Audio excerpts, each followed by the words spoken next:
all my heart, and I'm sorry if I'm mean and nasty all the time. I love you, honey. Love you. The legal smackdown that played out for nearly 2 years between Linda and Hulk Hogan is finally over. These videos are not for children. If you're a children, then piss off.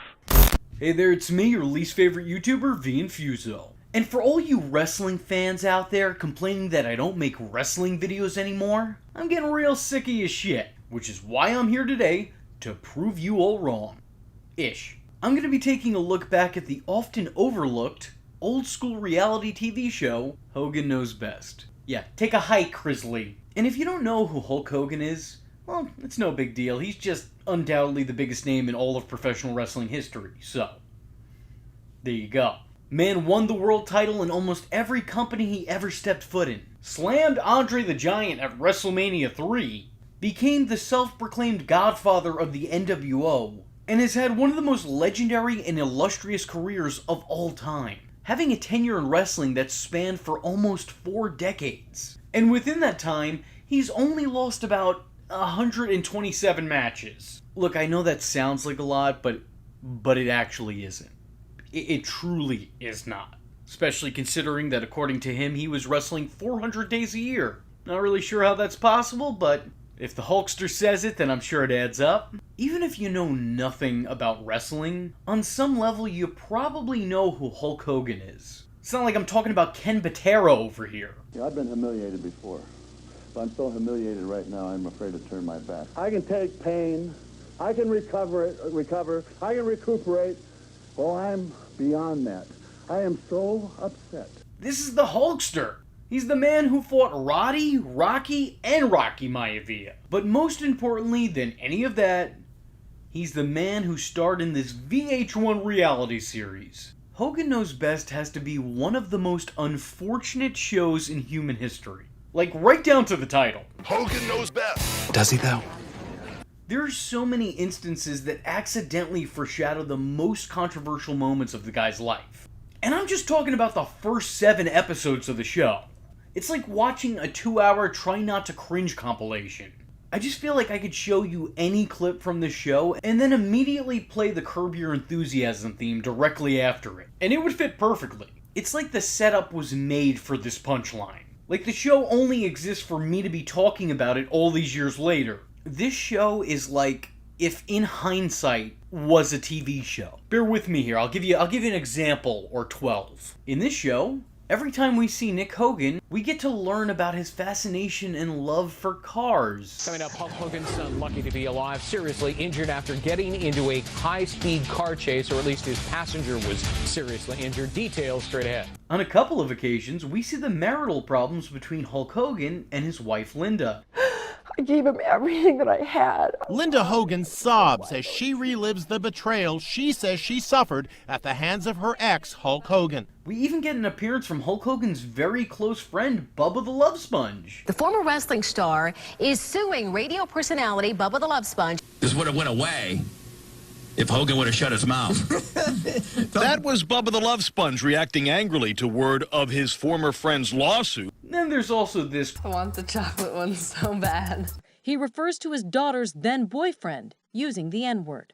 You know what, maybe that was in bad taste on my part, but I think what he said was in far worse taste, so I'm gonna go ahead and leave it in. But, you know, I'm sure not everything is awkward in hindsight, or just awkward in general. Like, look at this cute little song Brooke made about her dad. Daddy, he is no comparison to you. Don't make me choose who I love the most. No. Oh boy. It's one of those days, huh? Sometimes Brooke's wardrobe is too sexy. You see what I'm talking about here? This show was a mistake, but we wouldn't figure that out until years and years later. I feel like this series has been put in a time capsule, and I've just dug it out and I'm presenting it for all of you. And what was inside this time capsule was a warning that we're now reading after the fact. Now for this video, I'm only going to be covering the first season of the show. There are in fact 4 seasons and 43 episodes to cover overall, so be sure to let me know in the comment section below if this is something I should continue to do or I should just cut my losses here. Brother. In the first episode of the series, Hulk, who is normally very overprotective of his daughter to a ridiculous degree, lets his guard down and lets her go on a date with a college student while she's still in high school. Now I know what you're thinking. V, come on, you're making it weird. They're probably actually really close in age, maybe only a year or 2 apart. Except no, they aren't. Brooke is 16, and this guy is 22. Look, I don't want to be a backseat parent here, but hey, Thunderlips, this isn't the time to drop your guard. This is the time to raise your fists. I mean, there's some legal and moral dilemmas facing this potential relationship. But Hogan seems more concerned with the fact that this guy may not be a virgin, as opposed to the fact that he is a man, and Brooke is a growing girl. Like, it gets brought up. Because I know Brooke is 16 years old, and I know you're 22. He's 22, and you're a child. That's against the law. And when I was 22 years old, the last thing I had on my mind was a 16-year-old girl. But it seems like they kind of neglect that fact anyway, and their bigger issues are things that really shouldn't be that big of an issue. Nothing should be as big of an issue as this. I think the show, at the beginning of the episode, kind of frames it in such a way that we're supposed to think that Hulk is being uptight. Dating my ass, brother. But no! I don't say this often, but the huckster's right. Get this guy out of your house and away from your daughter. As a matter of fact, get him away from your son. Because the two are best friends. This college-aged man is best friends with Brooke's younger brother. Why? All is well and good until Nick tells his dad that Adam has pierced nipples, which sends the whole family to parts unknown. Y'all really concerned with what this guy's got pierced instead of fixating on the fact that he's trying to impale your 16-year-old daughter. His nipples aren't the problem here. The fact that he's best friends with your 14-year-old son and is trying to, let's be nice and say, befriend your 16-year-old daughter, that is the problem. I feel like you're not focused on the right things here. Your priorities are way out of order. So of course Hulk lets her go out on the date, and he spies on her the whole time. He actively tracks her car. Just bad all around. Don't like any of it. No, thank you. And I just want to reiterate here that everything I just said, that is the first episode of the show. The first episode. You would think that you could go nowhere but up from here, but you would be wrong. On to episode 2. I like that we're only 2 episodes into the show, and it's already run out of ideas. It has now recycled the first episode's premise into the second one. The episode that came before this was all about Brooke's dating life, or lack thereof. This episode is all about Nick's dating life. His parents seem to dislike his new girlfriend for literally no discernible reason. She seems pretty polite and treats their son well, but they hate her because Nick's spending too much time with her? They come off as 2 parents who are way too involved in their children's love lives. They keep talking about how their partners or potential partners are taking them away from the family. And yeah, that's what they're supposed to do. Aw, don't feel bummed, Hulk. We got 3 more seasons of Hogan Knows Best. Your father-son bond has got plenty of time to play out in front of the cameras. Your marriage, though, significantly less time. There's this one scene where Hulk is talking about his son's girlfriend while firing a gun. Ashley gets in his ear at school. And I don't like any of that. That's nope. No, thank you. I wonder if I should have invited Ashley or something. Nah.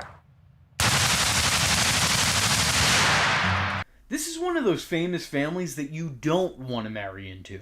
You want to run away from, should you ever encounter them. Hulk even tries to throw other women Nick's way. And when I say women, I mean women, not girls his own age, mind you. And his mother basically tries to encourage him to sleep around, just minus the sleeping around part. It's confusing. I don't even know if they understand their own logic. It's not great. The real bombshell in this episode comes when his parents find his condoms. And oh no, our son is practicing safe sex. The devastation. Look, all I'm saying is that I was his age when I lost that thing you can never find again once you've lost it. And I was definitely not being safe or precautious or particularly picky, so good for him for practicing safety. Ooh. Actually, come to think of it, that's probably another one of those unfortunate statements in hindsight. Episode 3. Brooke dreams of one day being a famous musician.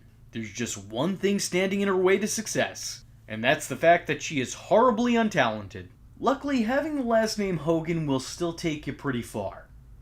But only so far. The episode shows Brooke giving it her all and trying to get in shape, even though she really already is. It sort of makes me uncomfortable seeing someone who's clearly very healthy be put through the ringer like this. Like, if you wanted to tell my fat ass to hit the treadmill, alright, you know what? You got a point. I'll do a lap. But she's not just healthy, she's already really skinny. There's absolutely nothing wrong with the way she looks. It's also in this episode that Brooke writes the creepiest song one could ever write for their father. You want to read the lyrics to your dad now so he can see what this is about? He's going to see what this is about? I'm gonna feel so weird singing this to him. Don't make me choose who I love the most, 'cause I can find a way to love you both. I need your arms to cover me, but not smother me. He can never be what you are to me. You're the biggest part of me. Can't I love him too? I really want to compare this moment to something else creepy just so you get the understanding. But honestly, I think this may be the new thing I'm going to compare other creepy things to in the future. So, this is some top-notch cringe shit that I did not ask for, and I, quite frankly, would never ask for. They also end the episode holding hands, and look, I've made plenty of jokes here, and I will continue to, but I'm sure there's not any weird intent there. But like when your kid turns 5, you just stop holding the damn hand. Only because they really need to break free, both metaphorically and also physically. Don't be the parent who doesn't know when to let go, come on.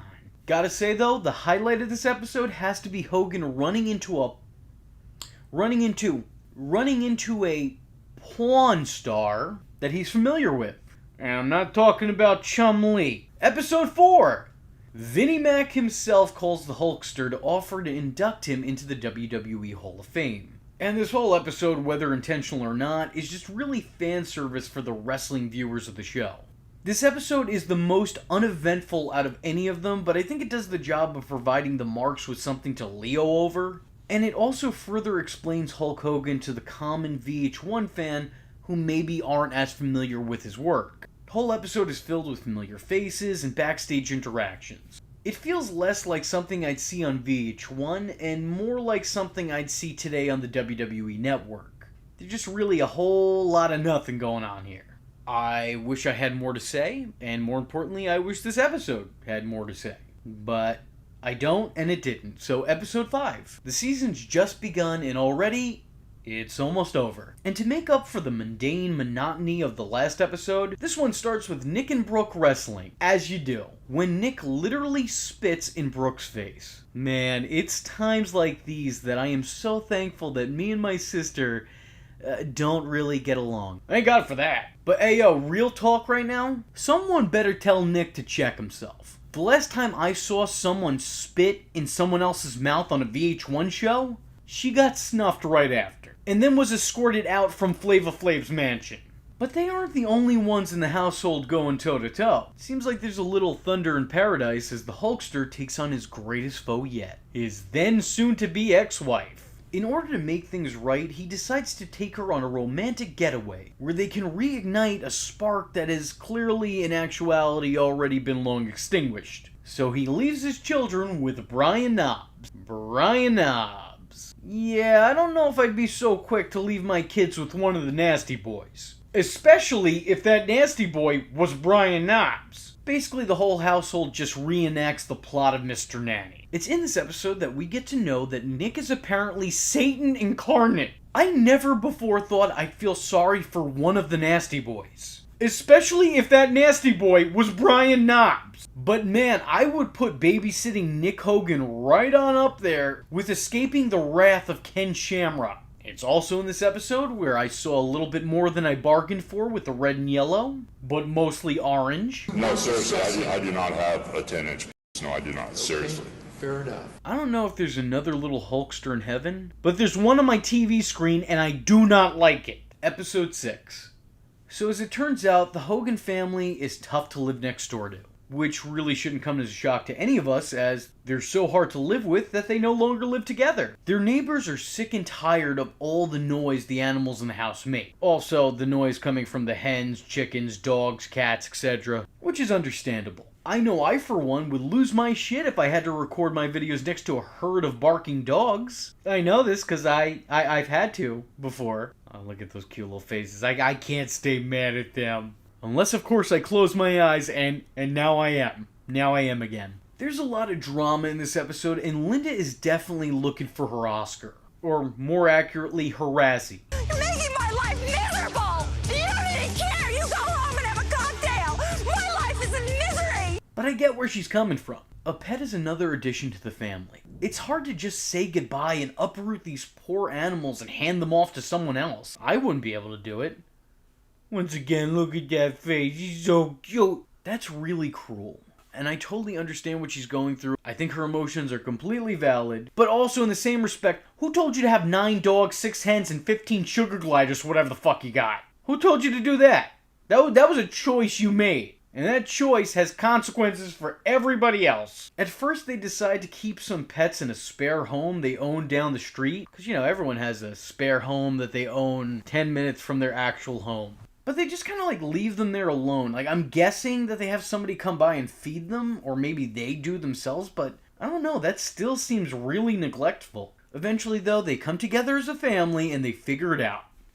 And what they figure is, hey, fuck it, we have enough money, let's just keep breaking the law and just paying the fine. Cause we can. Which, I don't know if that's a long-term solution, but hey, money solves everything apparently, so on to episode 7. The season finale. It's good to see that Hogan is really just like the rest of us. Bored. The family goes out of their way to try and entertain Hulkamania. Also, he will stop annoying them. So as they're brainstorming some ideas, that's when we learn what all of us wrestling fans have already long known. Because, you know, he doesn't like to lose at anything. Hey, here's an idea. If he's really bored, why don't you try and get him a reality TV show? Because it's 2004 and they're just handing them shits out like candy. The Hogan family decides to distract the head of the household with a bunch of different activities. First, they take him antiquing, where he happens to run into an old face. His own old face, to be more specific. Then they take him golfing, mainly because that's pretty much a legal requirement for retirees. You can either play golf, move to Florida, or both. I don't make the rules, I just enforce them. Those are the options you have. And it's on the golf course that Hogan makes this very strange proposition to this child. How about you and I have a little bet on this hole that whoever loses this hole tees off with his pants down around his ankles. Okay. Luckily, Hogan loses, which is the lesser of 2 very terrible outcomes. But seriously, real talk, this may just very well be the most unintentionally creepy show ever made. After golf doesn't work out, they take Hulk and his buddy Bubba to play a game of tennis. Which also similarly doesn't work. And then finally they go to Pilates, which Hogan likes. And he even starts bringing his buddy Knobs with him too.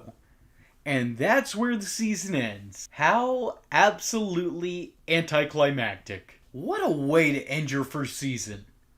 Pilates. Yeah, that'll get the viewers coming back. Gonna put some butts in the seat. That's really it. I'm not paraphrasing. I'm not being hyperbolic. I'm not trying to do anything for a punchline. This is the final shot of the first season. And that was the first season of Hogan Knows Best. I know I've cracked a lot of jokes here, but I actually genuinely really love this show. Just as I loved all of the VH1 reality shows. Which is why I'll be taking all of you through what I like to call the cycle of celeb reality. We're going to take a look back at all the reality shows you love and remember, and the ones you really wish you could forget. So if that seems like something you're interested in, let me know in the comment section below by saying, Patera knows best. All of you're all gonna go down one by one, and I'm gonna make sure of that.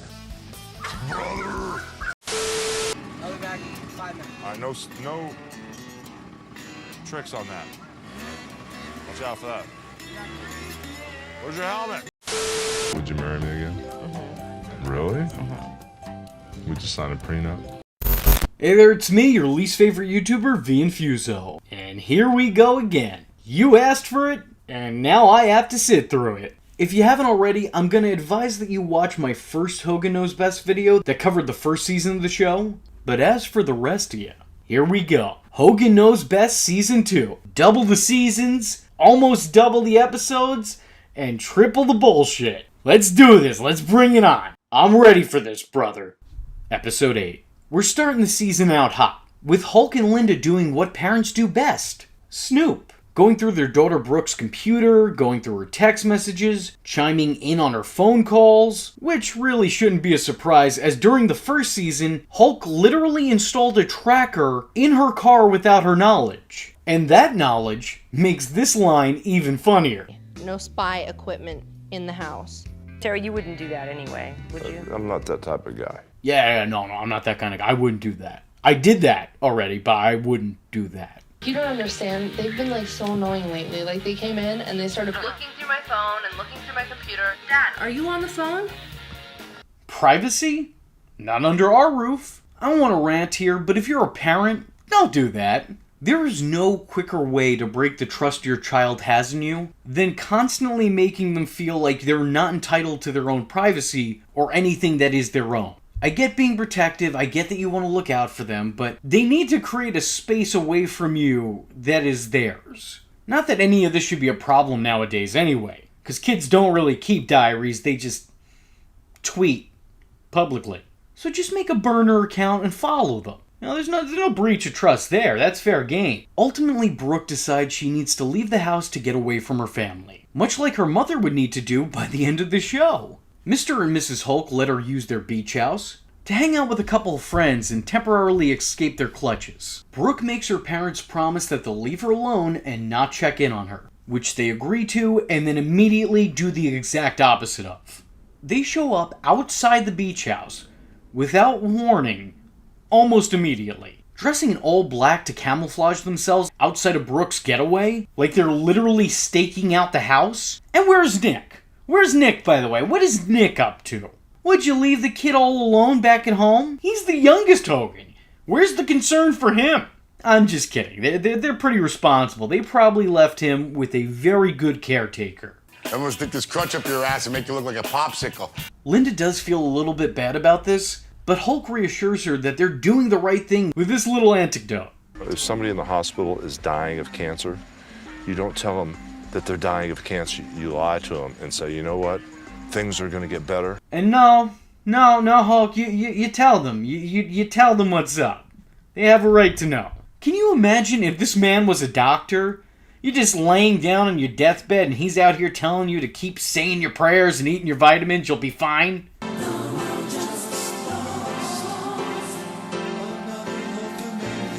Sorry, last time I checked, your name wasn't HHMD. Bad form, Hulk. Yeah, maybe you mean well, but not great. Not great, what you just said. After Linda asks the huckster to drive her home, Hulk decides to call his daughter and see what she's up to. And when she denies his request to stop by, that leads him to doing what any reasonable and responsible father would do. Bribe a pizza guy to come in the house and report back what he sees. You know, as you do.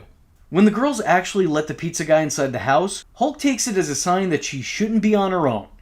What in the hell is wrong with those girls? He could have been Jeffrey Dahmer or something. He looked like Jeffrey Dahmer. And then he goes and literally gets spy equipment. Would you? I'm not that type of guy. So he and Uncle Knobs park their speedboat nearby and watch the beach house through binoculars. At this point, this is getting to be the most elaborate Home Alone yet. Hulk later sends in an air conditioning guy to once again look around the house and report what he finds. And what he finds is birth control. So of course naturally Hulk hulks up and freaks out. Because everyone knows the most important part of being a father is being a sentient chastity belt. But all is well because as it turns out Brooke's only using it for her monthly flow. Which needs to be expressed and explained to Hulk who clearly has no idea how any of that works.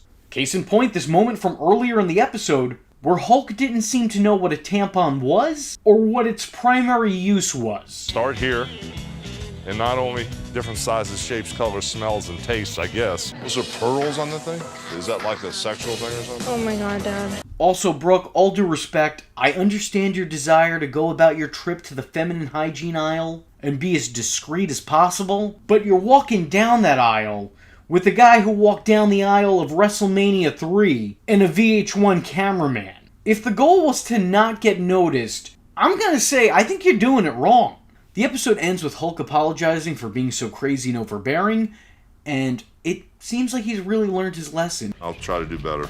And he's gonna make changes to the way that he parents her and babies her, and they're gonna have a much stronger... I'm kidding, of course. Nothing changes. He's gonna continue to do the same shit just 2 episodes later. Episode 9. Hulk is annoyed to find that his children are spending his money faster than he can make it. Oh, Hulky, just wait till that alimony kicks in. It's all bad. It's all bad. It's gonna get worse.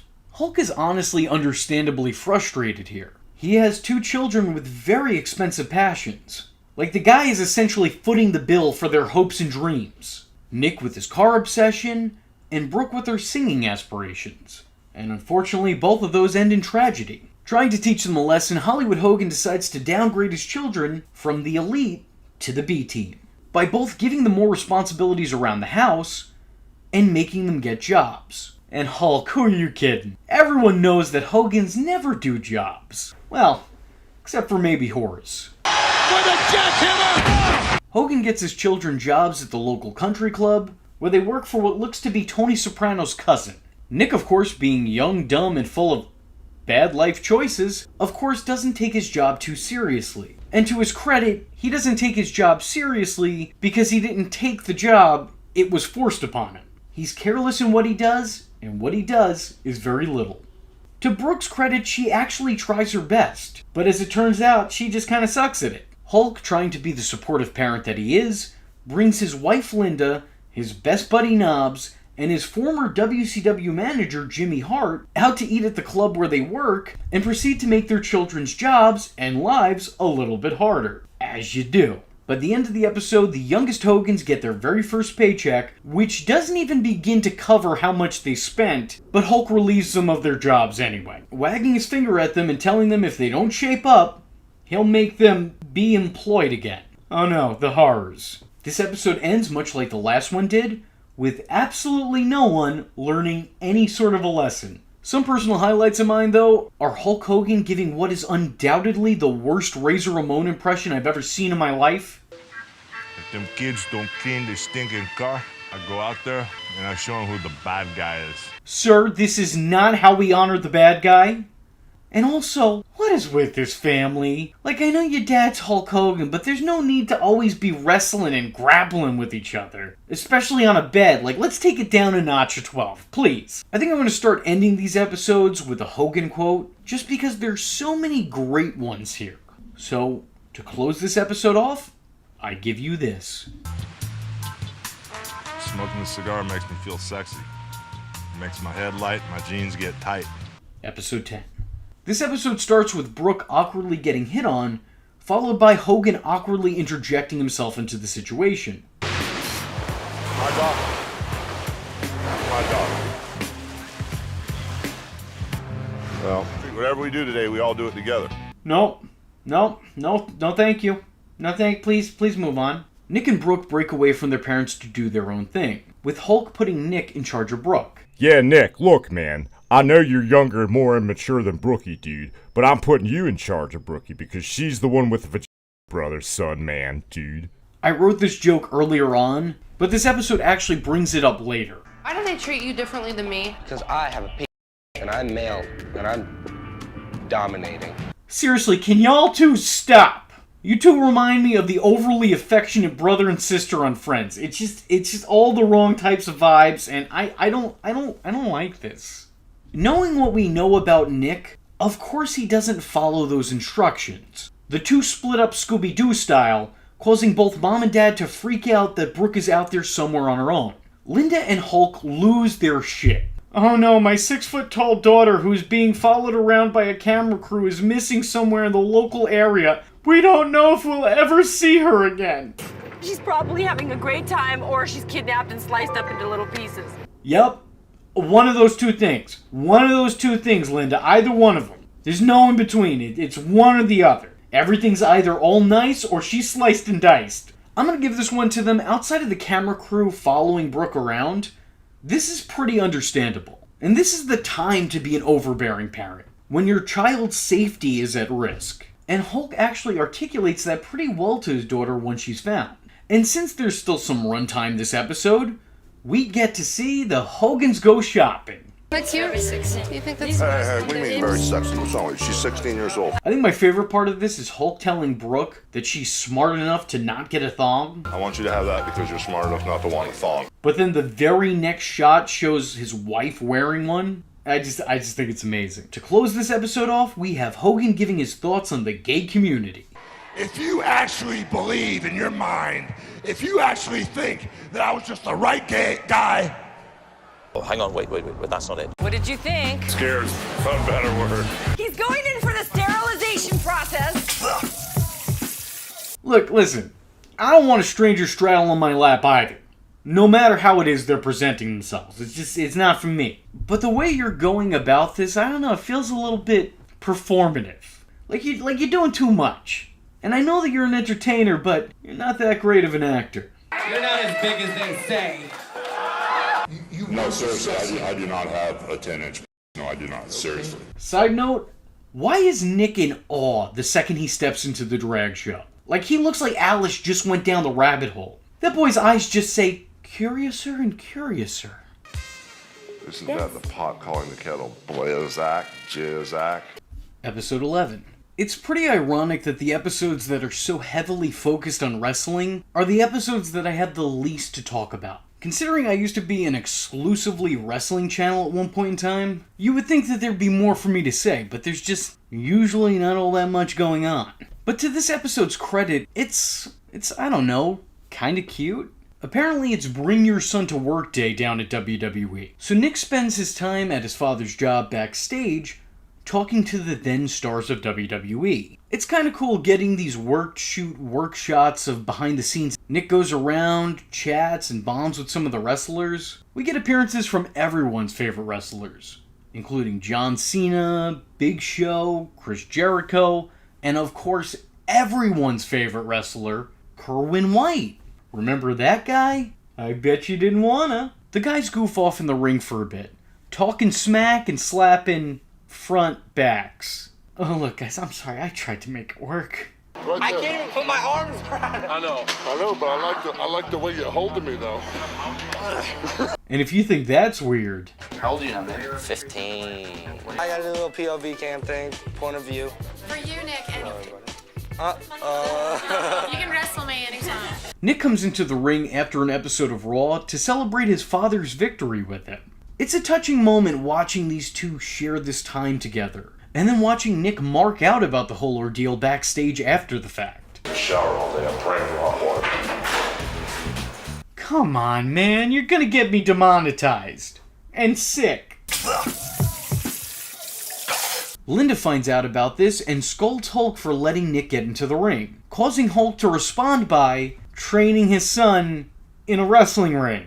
Yeah, okay, that makes sense. That's the logical follow-up. It's almost like Hulk went, well, if that made you mad, then wait till you get a load of this. While Nick impresses his father by what he can do in the ring, his attitude about being in the ring certainly doesn't. It's then that the older Hogan decides to send his son off to acting school to improve his promo skills. Which sounds like a good idea, although you could have also, I don't know, sent him to a wrestling school? Or hell, why even a wrestling school? You could have told him how to cut a promo. Your career was made off of cutting the same promo for 3 decades. And that Hulk Hogan was attending acting school prior to the height of Hulkamania. Actually, keeping some of Hogan's promo skills in mind, it has me thinking that maybe he should have taken a few more classes. I will take the dagger, the one that Jimmy Hart Stab me in the back with. The episode ends with Hulk getting Nick an acting role in a movie that he's working in.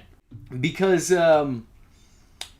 they needed some way to close the episode. Hey, what's with the attitude? Sounds like roid rage. I want to wrestle now. I mean, my God. What's up with that crap? Episode 12. This episode picks up on the movie story. Hulk and Nick are set to make an appearance in the movie Little Hercules in 3D, something that IMDb has assured me is an actual thing and does in fact exist. Also has a 1 out of 5 rating, so can't wait to sit down and watch this one. This is Bad Movie Night written all over it. Do you know how bad a movie has to be a 1?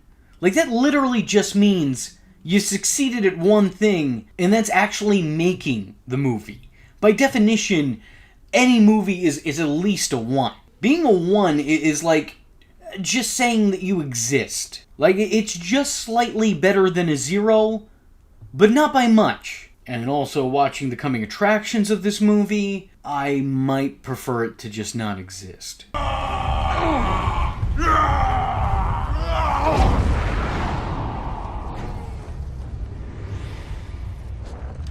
Hogan takes things one step further by asking those in charge to also cast his daughter Brooke and his wife Linda in roles as well.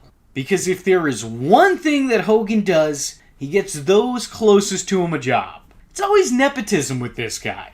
It's not enough that he gets a hookup, his less talented cohorts always have to get hooked up too. Whether it's Brutus the Barber Beefcake or Brooke Hogan, one way or another, if you're affiliated with this man, there's some prospects down the line. In some ways, it's actually commendable. It's a nice thing to do to help those around you. In other ways, it's condemnable, because it's really unfair to others who've put in more work to get to where they are, who didn't have a famous father or friend. But it is thoughtful nonetheless. So Hulkster, if you're watching and you want to be pals, hit up my Gmail. It's in the description below. I eagerly await your response. The entire Hogan family's roles in this movie, and even the show's second Big Show appearance, is kinda overshadowed by this one person on set being super creepy and flirtatious with Brooke. Like, not even a little bit flirtatious, but bordering on excessive, obsessive levels of flirtation. It'd be creepy regardless because she's made it very apparent just how old she is. Almost 5'11". How old are you, 17? Yeah. Nice. Yeah. 17 years old, that's crazy. How old are you? 26. And this guy just did not care. Even going so far as to massage her? Like, why do that? Seriously, why is every dude in this show not on the main cast a potential predator? Like, where is Chris Hansen when you need him? Really, this is starting to concern me. Eventually, Hogan puts Creepy Tony in his place, with Thor's helmet acting as a dunce cap, and this fold-out director's chair acting as his timeout corner. Tula, eat something. Tula. You still talking to my daughter, brother?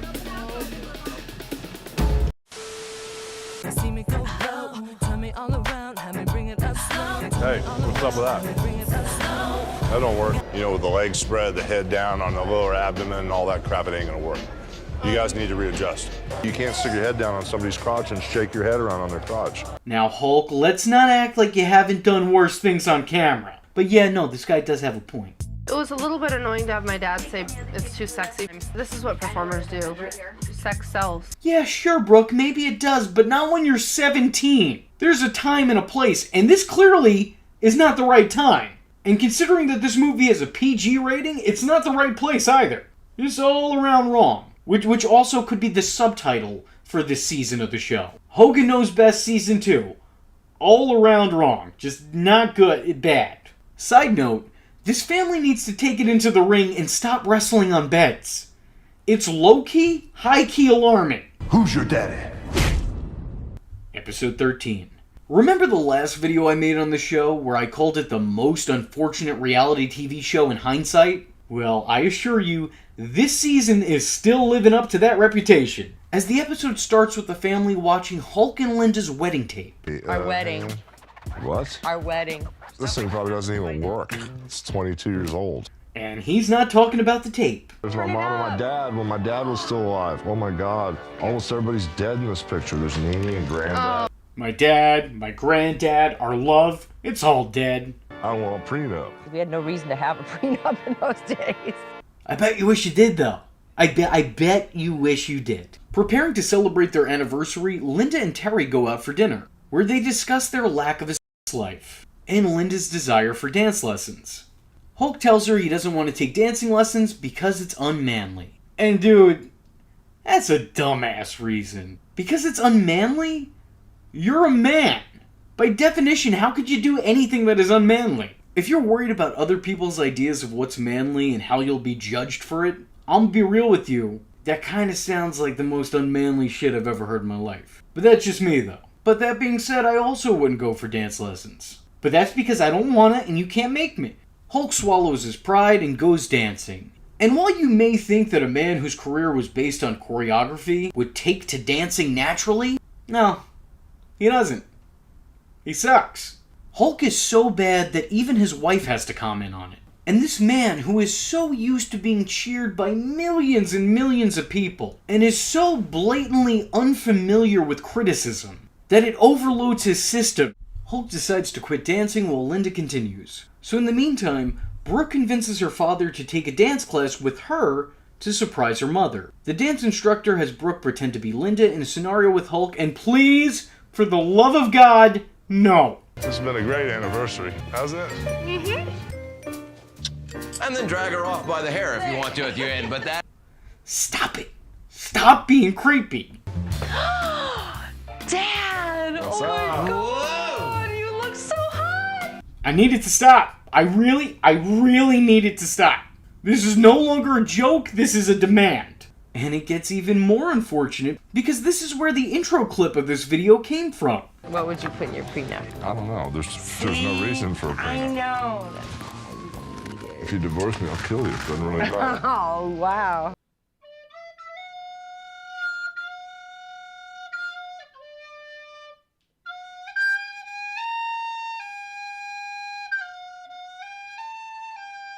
Hulk winds up dancing with Linda, and hopefully Linda winds up dancing with the little Hulkster. I think we'll have a good time on the anniversary as long as she keeps her wisecracks to herself. Episode 14.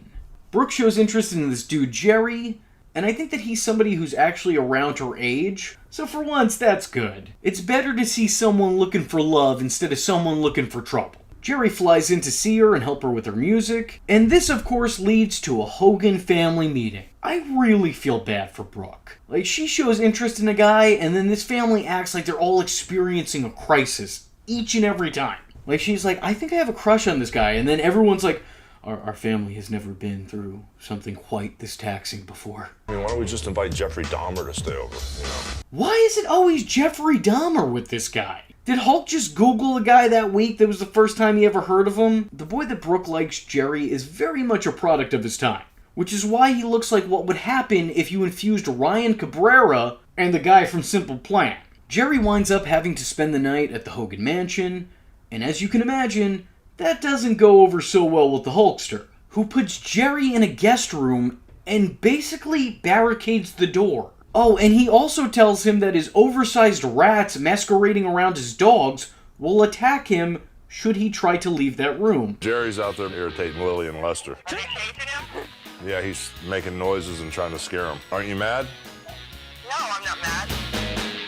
Hulk comes to Brooke's recording session, only to leave prematurely because his daughter wasn't giving him any attention. Don't care if it's scripted, it's still unsettling. You should not be this involved in your child's life. All of a sudden, I'm not getting any attention tonight. Yes, they're going to give their significant other more attention than you. That should not be a problem. If it is, I'm concerned for you. Y'all need to stop. Find connections outside of your family. Well, I mean, I guess Brooke is trying to, but if you don't have the last name Hogan, apparently you're not allowed to spend time around them. This guy here, Jerry. whatever his name is, Jerry, well, I'll check him out first, then I'll let you know if he's boyfriend material. So he's gonna have to have the type of qualities that I have. Hulk does what any jealous father would do and takes his daughter's date to a gun range and playfully threatens to kill him. Yo, Jerry, this is what happens when people mess with Brooke when they're supposed to be working. No one goes near my daughter but me, brother. It's weird, dude. I don't know how many different ways I can say it in this video, but here's me saying it again. It's weird, dude. You gotta just cut the cord. He then takes Jerry to work out, and what is this? What are you trying to hang out with the kid now? Hulk taking an interest in the guy that his daughter's taking an interest in doesn't bode too well for the youngin'. Yeah, I'm gonna make your arms real numb so you won't be able to call Brooke up after midnight. Jerry tries to bond with Papa Hogan, but only manages to irritate him with his lack of wrestling knowledge. You know which match was my favorite, though? Which one? The one when you fought Rocky. When I fought Sylvester Stallone, that was part of the movie. It wasn't a real wrestling match. I'm sorry, I can't be perfect. Although here I sympathize with the Hulkster, because this is exactly how I feel anytime someone who doesn't actively watch wrestling tries to talk to me about wrestling. The episode ends with Brooke doing a show, with more people in attendance than a modern Impact Wrestling taping. During her set, she sings her creepy love ballad that she made for her father while staring him directly in the eyes, as her semi-boyfriend watches. But I'm done watching. Next episode, please. Episode 15. This episode takes place during the infamous Summerslam match, where Shawn Michaels sold all of Hulk Hogan's offense like a fish counters of Hulk's entire career. With Linda and Brooke watching the show at home, being moved to tears at the violence that they're witnessing. I'm sorry, but beyond the mat, this is not. How you gonna re-envision history as it's happening? We weren't looking at the past with a different set of eyes. We're watching the present, but writing it down as something different entirely. Side note, it's also kind of funny that their whole back and forth, like this compilation of moves from the match that the show puts on, has Hardcore Holly's old theme song played over it. This episode shows its audience the toll that wrestling has taken on Hulk Hogan's body, the various doctors he has to go to diagnose his various injuries, and it also shows Hulk's persistence in proving doctors wrong. And listen, Hulk, you might have been a world champion several times over, but you've never once been a doctor. If I wanted advice on how to deliver a mean-looking leg drop, I'd probably go to you. But if I wanted advice on how to keep me out of a wheelchair due to injuries I've sustained over the years and left untreated for 3 decades, I'm gonna tell you what, I'm gonna listen to this guy. Hulk also tells a story in this episode about how he almost endorsed what became the George Foreman grill, but instead got stuck with the Hulk Hogan Thunder Mixer. And it's strange how in recent years he's claimed that same story, except said that it was the Hulk Hogan Meatball Maker that he got stuck with. This man lies so much that he could hardly keep up with his own fictional facts. I tell you, someone should make a video about, oh wait. But Hogan takes his wife's advice and looks to make more money through various other means, using the Hulk Hogan brand rather than using his old Hulk Hogan body. He does voice work for commercials, he endorses energy drinks. Make a note, Chaz. My picture on the can isn't big enough. Now that is definitely the way to go. I like this better than anything else. He even gets his own grill by the end of the episode. Personal favorite highlights of this episode have to be the minor cameos from Bubba the Love Sponge. Again, yikes. And Eazy-E himself, Eric Bischoff. Man, look at that silver fox. He's just, oh, God, I love that guy. I think this might be able to take the place of wrestling. This could be the new focus of Hulkamania. I will be the new heavyweight champion of grills when this is all over. Episode 16. Lose 10 pounds in 30 days. That's not fast enough. I need to lose 30 pounds in 10 days. You and me both, Linda. You and me both.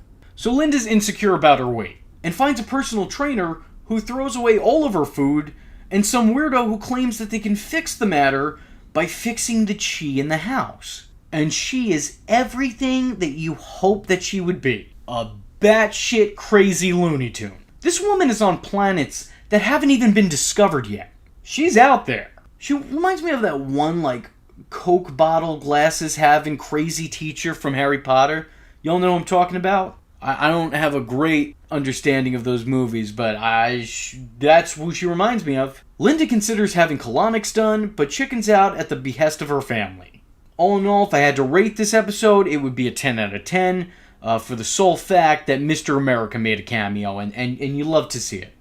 Omaki Taki Tupac. Omaki Taki Tupaki. Omaki Paki X-Pac. Episode 17. Linda adopts a baby monkey. Yeah, for real. They have dogs, cats, birds, chickens, hens, turtles. A whole ass petting zoo for a backyard. And now, they got a monkey. Because that's just what you do when you have money and you're bored. I mean, look at Michael Jackson, Justin Bieber, Usher, Money equals monkeys. It's just that simple. It's basic science. Ironically, the monkey can't actually spend any time with any of the other animals. So Linda has to actively neglect all of the other animals in the house by leaving them outside and paying them next to no attention. Although I really do like this one scene where Nick seems a little bit jealous of the monkey. Nick, I want you to meet your baby brother. We named him Better Nick. Ultimately, the Hogans realize that taking care of a baby chimp is harder work than they had thought previously, and they're forced to give him up. Oh, I feel so bad. Well, don't feel bad. Just look at it as, we tried really hard and he had a great vacation and you get to know the greatest wrestler of all time. Episode 18. It's Nick's 15th birthday party, which is weird because he was already somehow 15 7 episodes ago. How old are you now, Nick? 15. But yeah, okay, sure. After his party, he spends time with his 18-year-old girlfriend, who he was already dating when he was 14. I'm gonna hope that she just turned 18, but I think that only makes it so much better too. You know what? I'm gonna look past it. It's old. Made me feel young. That ain't right. But the Hulkster saying that she's very mature for her age, and also keeping in mind that Nick just celebrated his birthday in what looks to be the Wish version of a Chuck E. Cheese, is just a roller coaster of confusing questions and emotions. I don't know how to feel about this. The issue of this episode seems to be that Nick feels like he's more grown than he is. I imagine the 18-year-old girlfriend is probably not making that situation any better. But I think the bigger issue is, once again, just how touchy-feely this family is. Okay. You love me? Yes, love you. No kisses. I want kisses. They're always trying to kiss each other or wrestle on a bed or cuddle or just blatantly feel each other up. Stop it. I'm tired of talking about it. I'm tired of seeing it. But most of all, I'm just tired. I want this to be over already. There is no reason you should be more affectionate with your children than you are your spouse. I mean, whenever I tell my family I love them, their response is, ew. And quite frankly, I think that's a lot more healthy than whatever this is. I'm not trying to cast judgment, I'm just saying Freud would have a field day. Nick takes his girlfriend to the prom and comes home late, causing Hulk to punish him. Oh boy. The hindsight of some of the moments on this show. I can't properly articulate or express this to you, so I just gotta say what's happening. Hulk punishes Nick and tries to teach him a lesson by taking him to a prison. Wait for it, I know what you're thinking. We're not there yet though. Wait, hold on. And showing him videos of the hazards of driving using footage from real-life car crashes. You cannot tell me that this show wasn't crafted by some time-traveling troll. The ironic foreshadowing of everything that happens in the show is either always hilarious or just super dark. There's never an in-between. I'm not trying to make light of a serious event. I'm just merely pointing out that this is Nick Hogan practically looking into his future. I heard the kid's name in the video was Nick, and he kind of had the same attitude as me. Also, hey Hulk, after you've just given a speech on your son's careless driving, maybe your next action shouldn't be to drive around while holding a camcorder. The episode ends, unfortunately, with Nick getting his learner's permit. And we all know how that ended up. What did you say before that? It sounded like Morocco cracking these Japanese. Episode 19. In this episode, Brooke finally gets signed by a record label. And now she's set to make a song with the Grills guy. No, not that guy. The other Grills guy. No, try again. There we go. That's the one. The episode ends with Brooke getting a new contract and the Hogan family getting a new mansion. But the highlight of this episode has to be Hulk embarrassing Brooke via Sky Banner. You gotta hand it to him. He's really stepping his game up now. Episode 20. So now little Brookie is set to be a star. But unfortunately, it's still Hulk's galaxy. Brooke is practicing for her upcoming music video with Paul Wall. But the Hulkster isn't quite too sure about her dancing and spends the runtime of this episode scolding her choreographer and the video director. I think you might have taken this a little too far. You got her doing pelvis thrusts too. Come here for a minute. Okay. She walks into that club and she takes off that jacket. Takes off what? Just like the last finale, this one's a little bit lacking. It just kind of feels like they don't know how to end a season. It's like I'm watching Scrubs all over again. Except the people on this show are a different kind of sick. Anyway, with all that being said, that was season 2 of Hogan Knows Best, one of the most unfortunate shows in TV history, with one of the most unfortunate titles in TV history. If you liked the video, let me know in the comment section below by saying... Monkey Pocky X-Pac. Somebody once said, oh boy, here we go, Hulkamania will never die. Who was that? somebody that apparently just got hit in the head with a steel chair. Coming from you, that means a lot. Hey there, it's me, your least favorite YouTuber, Infuso. And welcome back to this Hogan Knows Best retrospective. I've previously covered the first and second seasons of the show in past videos, so if you haven't seen those yet, I would highly suggest checking them out first before coming back here and watching this. Because today, we're talking about Hogan Knows Best Season 3. So enough hot dogging and grandstanding, let's get right into this. Episode 21, The Big Move. New season, new intro, same old Hogans. And as usual with this show, this episode starts off with some unfortunate future foreshadowing. I see the big trucks, you're taking everything. Everything. Why yes. Yes she is. Like the title says, it's the Hogan's big move. They're now moving down to Miami in order to help further daughter Brooke's singing career. Which, by the way, is also the whole reason the Hulkster even signed on VH1's dotted line. He only agreed to do this show because he thought it would help bring his daughter into the limelight. And you know what? I make a million jokes at his expense. Let me at least credit him for this. The man threw caution to the wind and allowed his personal life to become his public life, all in the name of the love for his daughter. That's actually admirable. And honestly, I'm sick to my stomach for having to said that. Let's get on to the regular Hogan grossness, please. The Hogan clan, spelled with a K, finds that their time in Miami is filled with natural disasters. These unfortunate, unforeseen circumstances cause inner turmoil in the Hogan family. And considering how nice the house is and how terrible everything surrounding it is at this present moment, the whole thing just feels like thunder in paradise. Oh, and Brooke's song debuts on the radio. But that's honestly about as relevant to the episode as Brooke Hogan is to pop culture today. The highlight of the episode has to be this. That's the towel I wipe my ass with.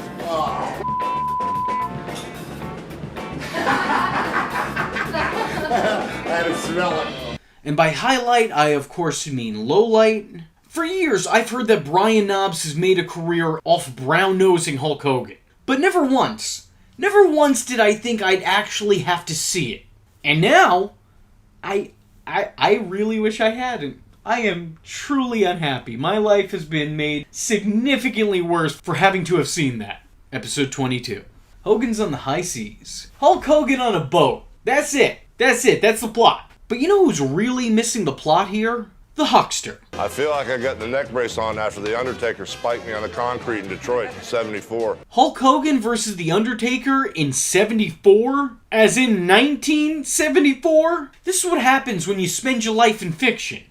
You lose all fact. As the Hogans are looking to branch out and have their own sweet life adventures, Mr. and Mrs. Hulk once again find themselves interfering in their son's love life. Nick's boat time is spent chasing after the girls on Chip, much to his parents' dismay. They seem really upset that Nick wants to spend time with a woman he's not related to. Guys, he's still your son. Him having a girlfriend or a friend girl or whatever's in between is not a slight against your parental relationship, I assure you. He doesn't lose blood relation because he has a connection with somebody else, I promise. I promise that's not the case. Later on, the Hogans play the newlywed game on the cruise. And this may surprise you, but they don't do all that well. Linda and Mr. Hogan right here. 22 wonderful years of marriage, 4 out of 10 correct. Afterward, we have another one of those awkward in hindsight Hogan Knows Best moments, where Hulk starts asking his son how he does so well with younger women. Are you making out with him the first day? Depends. How much making out goes on? You go from saying hello, and then the next thing you know, you get your arm around him and you're macking on him like in about 5 minutes. What do you say to him? Because I never had that type of game with these girls. Then there's no commitment, there's no, paybacks, there's no end arounds, there's no getting caught. And considering that this show ended surrounding a lot of controversies, including, but not limited to, the Hulkster cheating on his wife with one of Brooke's friends just 1 year after this episode aired? Yikes. Not like you're locked in, so if they catch you with another girl, it's like, hey. Yikes. They later celebrate Hulk Hogan's 53rd birthday at the end of the episode by mentioning it's his birthday, and that's it. At this point, the show doesn't feel like it has any full-fledged plots. It's all just boiled down to basic concepts. Episodes are made regardless if they have any actual content to make the episodes. They got picked up for 12 more episodes, so they're giving you 12 more episodes, even if there's nothing happening in them, which, unfortunately, seems to be a theme here in this season. What kind of lines would you use back in the Disney? Hey, how'd you like to come up to my room, get naked, and wear my title belt? That's a good one. Episode 23. Brooke faces the music. Brooke Hogan needs to work harder to make her music career work. And I find that the Brooke Hogan episodes in the show are usually the worst of the bunch. Through no fault of her own. I just find the music career arc really uneventful and mediocre. Mediocre? And it leads to way too many questions. Like, why didn't Hulk call in a favor from his old pal Cyndi Lauper? Why was it so hard for Brooke to drop an album when she clearly had a foot in the door by being Hulk Hogan's daughter? I mean, honestly, who could forget Hulk Hogan and the Wrestling Boot Band and their chart-topping album Hulk Rules? If Hulk Hogan's arch-enemy and well-known gangster rapper Macho Man Randy Savage dropped a diss track on her, then and only then would this whole endeavor be successful. For the most part, the episode doesn't have a whole lot to offer other than showing Brooke working toward her goal, and showing the music industry acting like an opportunistic vulture waiting for her to become legal. It's weird how 1 year she's a kid, but then the next year they're trying to set her up as some sex symbol. She's been daddy's little girl. She's crossing over into that 18, and so we need creative control just to make her more sexy. I never thought I would say this, but yeah, I'm with Hulk. This is more than a little uncomfortable. It's like a bunch of full-grown men staring down at a clock waiting for it to strike 18. By the way, I'm not saying that they have any perverse motivations there, but the fact that they're doing it for profit still feels like they're taking advantage of her youth, but in a different way. Again, I'm not some holier-than-thou preacher, but it does seem a little bit seedy, doesn't it? And Brooke, don't go putting your boob pads on your father. That's just in poor taste. You guys want to see something really cute? Here, Daddy, let me give you some muscles. What are you? Episode 24, Kosher Mania. It seems like no matter where the Hogans go, their problems only continue to follow them. They previously had issues with their neighbors in Bel Air, and now they're having problems with their neighbors in Miami. So in order to get on good terms with the neighborhood, Linda makes cookies for everyone, only to find out that the vast majority of their neighbors can't eat them because they're not kosher, which is confusing for the Hogan cult, also spelled with a K. What does kosher mean, like pickles? I don't know, Terry. What does kosher mean? I thought that was a kind of meat. It's a pickle. The people are kosher, and the cookies aren't. So funny to say kosher, because we use kosher as like... Oh yeah, that's kosher. I'm kosher. Yeah. It's kosher. But see, you don't even know what it means. Pickles. Kosher means Jewish. Whatever. Kosher means Jewish. I think so. Like sausage means Italian? Yeah. Luckily, he talks to one kosher guy, and then suddenly the man is an expert on everything of the matter. What is kosher food? I thought kosher was like pickles. Well, we have kosher pickles. Or at least he would think. Because later he does screw up the party by grilling kosher meat and regular meat on the same grill, which is obviously a no-go. Linda attempts to make nice with the neighborhood by having a kosher party, whatever that is. And Nick attempts to make nice with the neighborhood by harassing every city resident he can find. What kind of sociopathic shit is this? The kosher party doesn't go as according to plan because once again, Hogan screws it up. And that's it. That's it. That's the episode. But, like, I don't know how else to ask this. What are these episodes? Episode 25. Brooke's dating game. So Brooke has a problem finding a date. And that problem's name is Dad. Despite this, the Hogan family, not spelled with a K, comes together to try and find Brooke a date. By completely splitting apart and trying to find Brooke a date. Which is also unfortunate foreshadowing, because this won't be the last time this family splits. So the whole crew splits up Scooby-Doo style and tries to find their ideal man.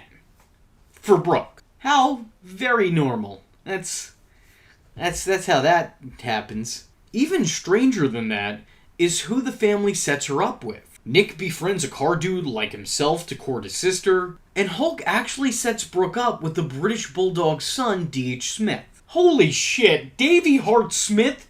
What are you doing here? This is the worst thing that you've been a part of outside of WrestleMania 26. So do you want to wrestle for, like, permanent, like, till you can't? I don't really want to do anything that's... It's your passion? Yeah. This is kind of like the two royalty families of the wrestling families. Got Brooke Hogan, the purebred of the Hogan family, and, Harry, the purebred of the Hart dynasty. Anyway, my point is both her brother and father set her up with guys that are exactly like them. And that's not even me reading too much into it. Hulk Hogan literally says this. See, I told you he's just like me. Perfect in every way, right? Why are you trying to get your daughter and sister to date you? Linda, however, comes in with a save by setting her up with an older model from her album photo shoot, who Brooke seems to take a liking to. Though because of this, Papa Hogan doesn't. Actually, we made plans for tomorrow night, so yeah. You're not going out with that guy again. This is just to show you what's out there. Episode 26. Superfan.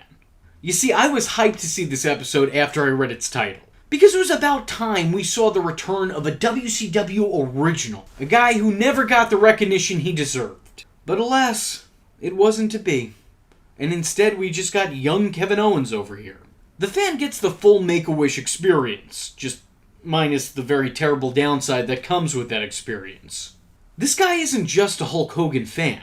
He's a Hulk Hogan fanatic. It starts off sweet, but it feels more strange as it goes on. He starts by taking pictures with Hogan and asking Hulk to record voicemails for him, watching old Hogan DVDs with the Immortal One, even going toe-to-toe in the ring with Hulk Hogan. Then he starts getting too comfy with the family and not taking any hints, having Hulk Hogan himself tattoo Team Hogan on him. There are just way too many red flags here. I mean, for Christ's sake, his wife shows up and her name is Terry. Terry. Which is also what Hulk's name is. Terry's here. It seems like he overstays his welcome immediately with the Hogan family. What with annoying Linda and having Nick take a picture of him with his father. But Hogan himself seems completely oblivious to it, and writes the whole ordeal off as being a good experience. Well, at least it was for him. All joking aside though, this episode is the highlight of the season so far. There wasn't a whole lot happening in it, but at least something was happening in it. That's so cool, Kyle. It's not cool that he's crying. Episode 27. Oh, fuck, I can't read that one. Hold up. ¿Qué vas a hacer, hermano? The Hogans once again find themselves as outsiders in the strange new world of Miami, Florida. But whereas before the Hogans had to figure out how to kosher, today they need to learn how to Spanish. I think my buddy Shane said it best as he sat on my couch intoxicated and half awake when he said, "Holy shit, we're culturally lost." La primera luz. You understand this? I'll find it. Nick, I don't understand anything here. I feel like I'm not even in my own country anymore. The results are pretty much the same as the Kosher Mania episode. And yeah, once again, it ends with no real problem, plot, or solution. And that's funny to me because this show is already so creatively bankrupt that they're now repeating plots that they just did 2 episodes prior. But the good news is, it can only get better, right? Right? Right? She spoke nothing but Spanish. Oh, God. He comes up to her and goes, eggs, eggs, I'm like, that's how you ask her for eggs? Episode 28. Brooke Bears All. I already don't like this episode based on the title alone. And the episode itself is absolute insanity. From Linda Hogan attempting to change the choreography of Brooke's show and instructing her to be more sexual and rub on Paul Wall, all while the Hulkster cheers from the corner. They don't know nothing about it. Do it, mama, do it, mama. I mean, you gotta come up, see your lips moving, but I don't Do it, mama, do it, mama. Like, what hell did I wake up to? Why do I constantly feel like I'm in Wonderland, just watching this family in its day-to-day life? Yeah, baby, I've been wrestling for way too long. Now you're gonna sing this funky, funky song. The performance feels and looks like it didn't go as according to plan. It's all very awkward, even with the show showcasing this as being some kind of triumph. It feels like it misses the mark. And that's coming from a mark. Although I'll tell you what, the more I watch this show and see Paul Wall, the more I realize why I don't hear about Paul Wall today. Brooke has to go in for a photo shoot, and there's this one awkward moment due to editing. Nick is showing Hulk a modeling magazine and joking that this is what Brooke is going to be doing. But the issue here is that since that magazine is copyrighted material, the show blurs the whole magazine, and the end result makes it seem like it's a lot more sinister than it actually is. Oh, great. That's your daughter.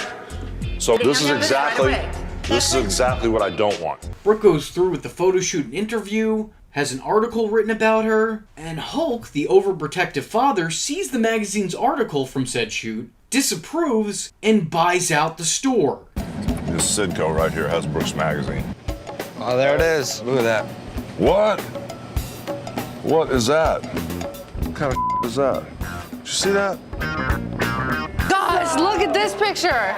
Even going so far as to taking magazines from other customers. He also goes to a bunch of other stores locally and buys out their issues of the magazine as well. I'll be honest with you, I understand why he did it, because they do read some columns from that article, but I think it comes off more odd than it does awful. Like, what kind of answers are these that Brooke's giving? And what even were the questions that were being asked? When my friends were dressing as French maids for Halloween, I ordered a hot cop outfit. Still a virgin. Do you have a problem with that? I'll tell you guys that, but I'm not going to keep bringing it up because after this, I may change my mind.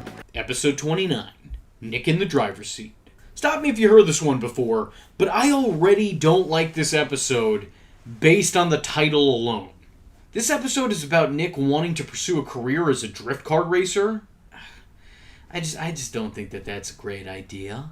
Going drifting, baby. Considering what Nick is infamous for, this makes this episode feel very unfortunate. Nick is taught how to drift from professionals who seem to think that he has some potential. How true that is beyond me, because there's also professionals saying that Brooke has some potential, and, well, I'll be honest with you, I'm tone deaf, and I also suspect so is she. I can't really attest to how great Nick is at driving, because driving just looks like driving to me. I'm sorry, I don't get it. Much like episodes surrounding Brooke's music career, I find this very boring. There's not a whole lot to talk about, and you could see 2 or 3 clips from this episode and still get the same experience as watching it in full. Unless you're a race car fan. Maybe it's interesting then, but honestly still I doubt it. After a bunch of training, Nick actually gets the chance to race. While he's seemingly doing good at first, eventually he crashes. No cutaways here, that's just in bad taste. Once again, very, very unfortunate. The car needs a new part and the clock is ticking. Luckily, the name Hulk Hogan goes a long way in the race car community because we all remember Hogan's deep and meaningful friendship with NASCAR legend Kyle Petty. I mean, they were both in the NWO together. You know what they say, when you're in the NWO, you're in the NWO for life. Hogan's able to get the part in time to fix Nick's car, only to find that the track itself has been changed somehow. Nick takes off and he crashes yet again, wrecking the car a second time. God damn it! This show just really punches you in the face with irony. A Hogan, however, is never one to quit, and Nick picks himself back up to lose and still not qualify.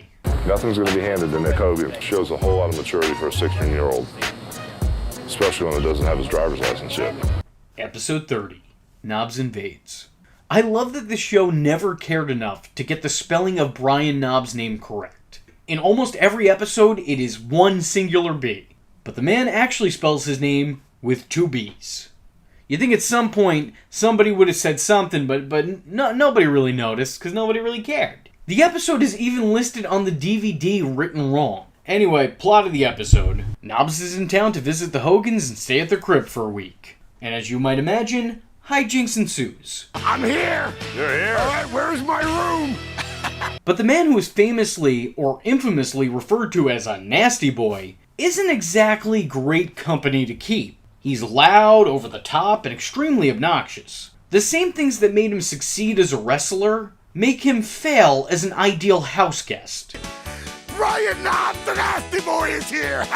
Where's the bathroom? He annoys everyone in the house in various ways, and somehow comes off worse than the superfan from just a few episodes earlier. Hey, wanna watch WrestleMania 7? Hey, go to bed, you idiot. Get out, go to bed. While he does get on Terry's nerves from time to time, it's nothing compared to how he annoys the rest of the family. Hogan, however, can tolerate significantly more of his friend's shitty behavior. Hell, I can stay a couple more days, no problem. But it's all right if I stay a couple of days, isn't it? You can stay as long as you want. You can live here if you want. Oh. But I actually feel bad for the guy, because even when he's trying to do the right thing and get on Linda's good side, he accidentally winds up giving her more work to do in fixing his mistakes. The guy means well, but he falls so short in execution. Quite frankly, and I'm going to be real with y'all, Brian Knobbs is the guy I thought I was going to grow up to be. Now granted, I still have some time, so maybe that is my future right there, but the meaning well, but falling short, that is the title of my autobiography. But Brian Knobbs, in spite of, or, actually maybe because of his personality, is highly, highly entertaining. I think anytime he shows up on the show, you just know that you're in for something.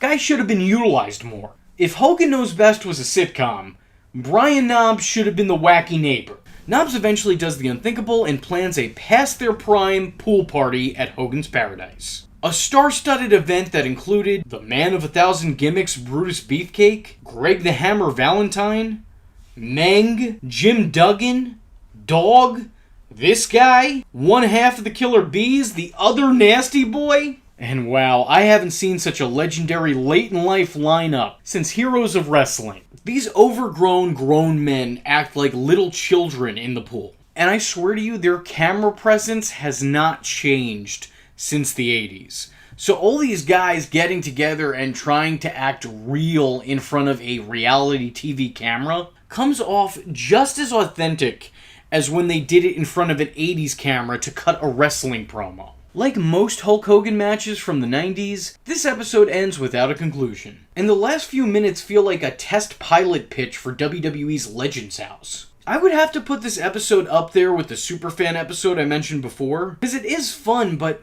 they're almost the exact same plot. And these two episodes, while being standouts of this season, I don't think would necessarily stand out in the last two.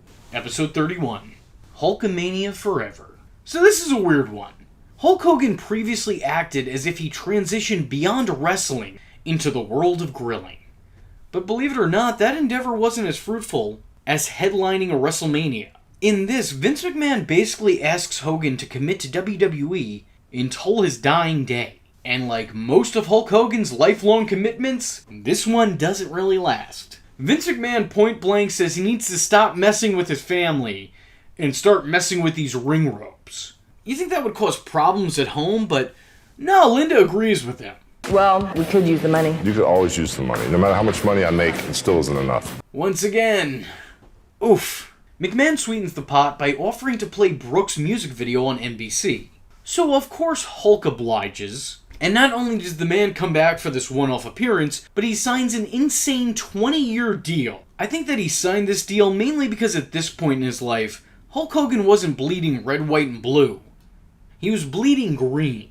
Seriously, Brooke's singing career was an investment that didn't exactly pay off for the big guy. And because of that, Hogan had to pay up. I didn't think I was going to have to wrestle at 54 years old because my wife spends so much money I could never retire. You have to support me in the style in which I'm accustomed to living. Episode 32, The Canine Mutiny. So, again, stop me if you heard this before. The Hogans have problems with their neighbors. Yet again, there's an issue close to home for the Hulkster, as his down-the-street neighbor sprays Brooke and Linda as they're passing by in their car.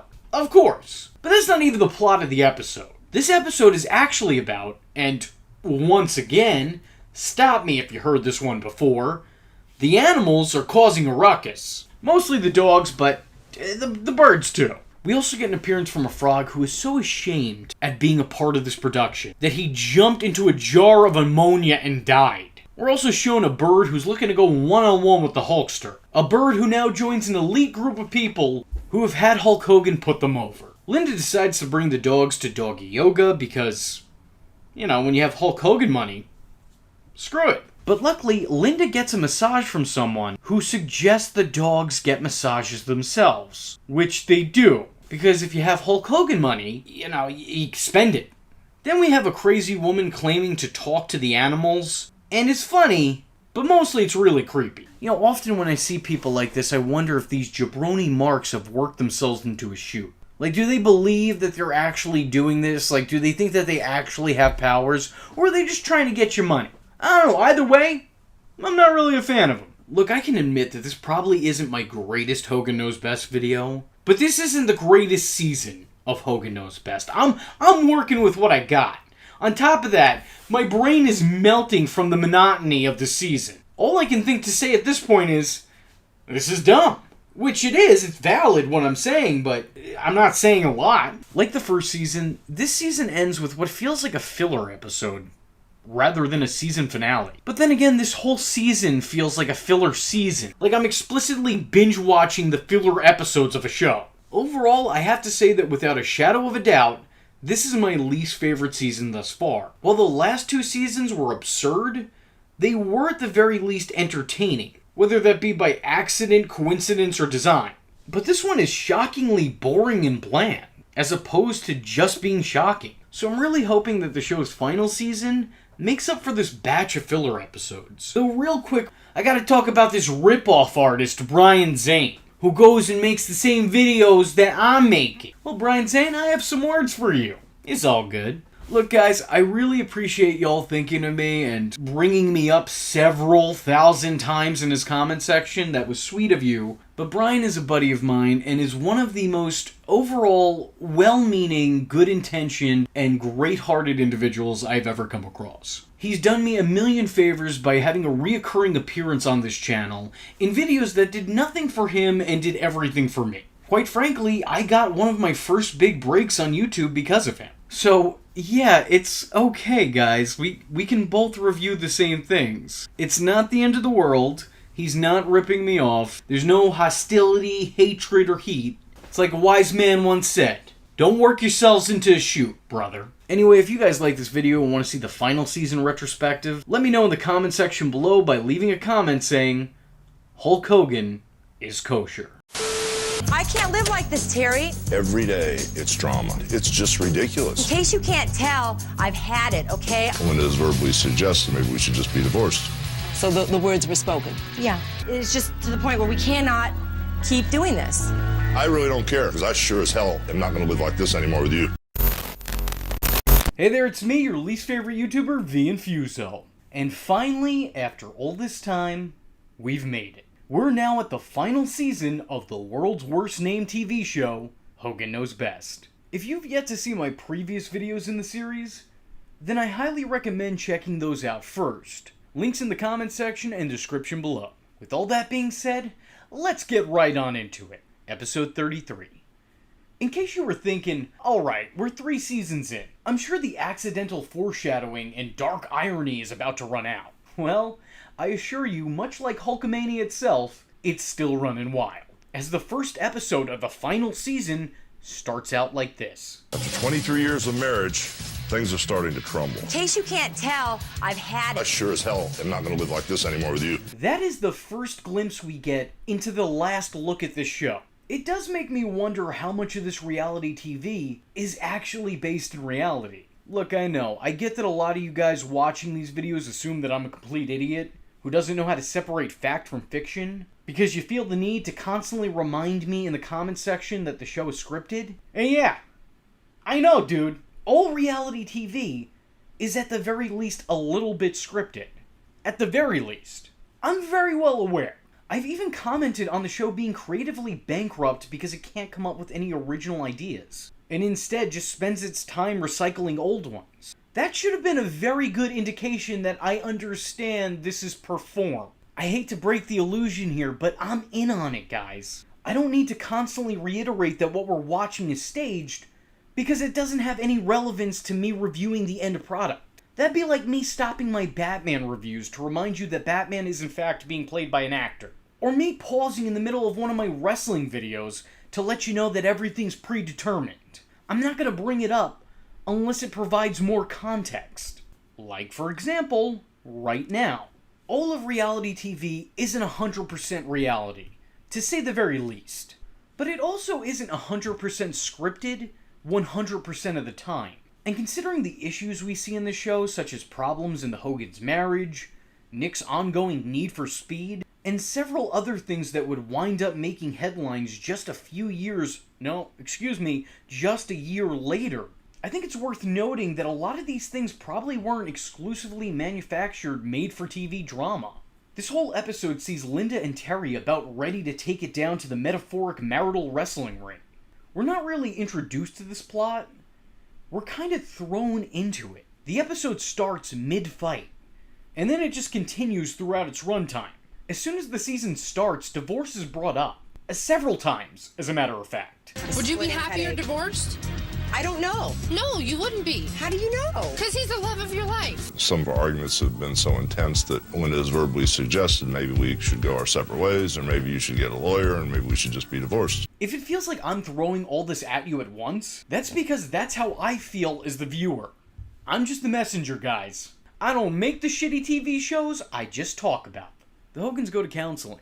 But that goes about as well as you might have expected, considering the two are now very divorced. They agree to give each other wish days, where one person has to do everything the other one wants. Because yeah, that seems entirely healthy and not a problem waiting to happen. If you want to make your marriage work, that's what the doctor ordered. I've said a lot of bad things about this show, but I really want to give it credit especially for this one episode. Because this may be one of the realest moments in all of reality TV.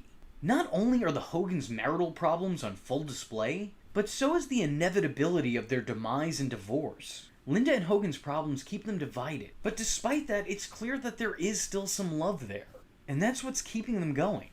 But love isn't always enough. Case in point, how this ended. They're both desperately trying to get back to where they were, but it seems like they've already gone too far. The writing is on the wall, and even Hulk Hogan himself can't politic his way out of the finish. It may not work for you, brother, but you're still dropping the ring, and Linda's going over in the divorce. It's actually really sad to watch. This is a very, very heavy episode, and it doesn't disguise its own ugliness, it actually puts a spotlight on it. This is really, really rough. The episode ends with Hulk reciting a poem, which, yeah, that's a nice way to end this episode, but that clearly wasn't the end of the problem. This episode may just be the most unfortunate episode in a series of unfortunate events. Episode 34.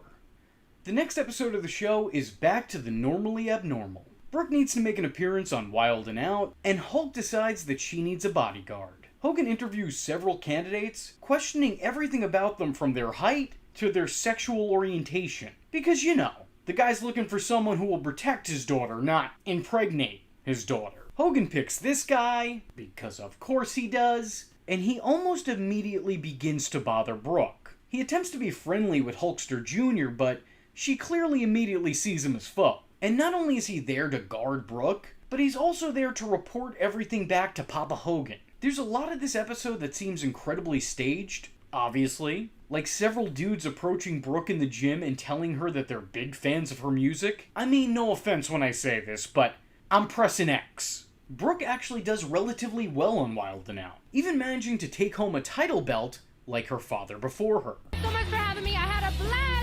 That's a black voice. It's not a black voice. In actuality, not a black voice. After her appearance during a radio interview, she's given this incredibly awful idea. This is what you do to get rid of him. Mm-hmm. Tell your dad he's hitting on you.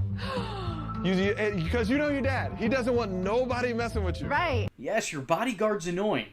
So you should definitely frame him and tell your dad that he's, sexually harassing you in the workplace. Oh man, false allegations are just so quirky. To be fair, Brooke does a terrible thing in the least terrible way possible, playing it off as the guy has a crush on her. So, you know, she could have done worse, but still, bad form. So ultimately, this guy winds up losing his job because he did his job.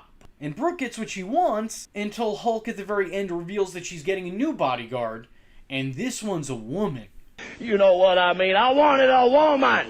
Now you, Hulk Hogan! Which Brooke is psyched about. Though I don't understand why this is too much better. Like, how does this change anything? You were annoyed that he's there. This woman is also going to be there. Do you know what a bodyguard does? Episode 35. The Hogans feel that they know best. Wonder what gave them that idea. And feeling that they know best, they decide the Hulkster needs a makeover. A man purse? Or will I be able to stop the metrosexual mania from running wild? Shortly thereafter, this awkwardness happens. We like your workout pants. With no socks, just like ankle socks. That's hot. Looking good. Appreciate it. Bye. You could wear like that. Oh boy, this is uncomfortable. When was that Gawker video made again? This episode is pretty goofy. We see Hogan don several hairstyles, some of which involving hair pieces, and some of which involving his own lack of hair. Basically, the whole Hogan family reenacts that shopping montage that you see in every early 2000s rom-com, which I'll admit is kind of fun. This eventually leads to Hulk going to a spa where they turn him into a non-microwavable meal, and afterward, as Hogan's washing the remnants of his reheated leftovers off, Brooke is told to leave so he could properly shower, but she continues to watch him through the curtain off to the side. Oh! Oh my God! I tried to warn you. I just saw it. I saw my dad's baby. Okay, I have several questions, but all of them start with why. You know what? Let's just leave it at that. Why? And I'm not even just talking about the rest of the questions, but the answers as well. Let's just leave it at that one statement. Why? As a matter of fact, I'm just going to look past the fact that a few scenes later, Nick leaves his hands wrapped around his sister's waist for a little bit too long. And I'm also going to look past the fact that Nick, at the end of the episode, looks to take his mother up on a back massage that's offered to his father. How about a nice back rub to make up to you? I'll take one. Let me tell you guys. I'm done. I'm done. I'm just going to look past it entirely. I don't want to think about it anymore. I'm just done.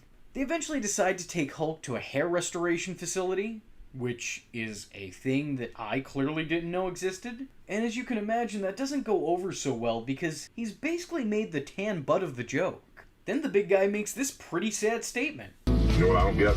Is how come everybody else in the world loves me except my own family? Oh man, I bet that's exactly how Will Smith feels. Oh, wow! Episode 36. This episode actually works as a remake to a Goofy movie and an extremely goofy movie, with the Hulkster feeling shut out of his son's life, so he goofily attempts his best to bond with his son. Hulk tries to learn how to internet to no avail, and even goes out of his way to listen to Nick's at the time favorite artist, Young Jeezy. I got that new Young Cheesy CD, man. I wanted to get his hit song put on there. Did you say Young Cheesy? Yeah, I got Young Jay-Z stuff. It's not Young Jay-Z, it's Young Jeezy. It's actually really ridiculous watching Hulk listen to this music and try to memorize all the words so that Nick will be impressed by him. You know, you would think winning 12 world titles would have done it, but the episode ends with Hulk actually taking private classes on how to drift so that he could get on his son's level. And while Nick admires his father's sudden skill, he also finds the notion insane. Oh, look at that. Sometimes celebrity kids really are like the rest of us. Biggie Smalls still got that war going with Tupac and all that stuff. Right. Well, I think that war is done. Episode 37. So this episode opens a little bit awkwardly, but at this rate, that's really to be expected. Brooke, shouldn't you have more of a covering shirt on? I have boob tape on. Dad. So Linda wants to work out, but doesn't want to do it with her husband Hollywood. Hogan decides to help her out while also demonstrating that he doesn't know how to use a time-appropriate cell phone. And also, hey, Terry, like the shirt. Just really wish somebody would have gave it to you an episode earlier. I got 100s on the tables, I got 20s on the floor, I got gangsters in the crowd, and I got a bag dough. What are you, a rapper now?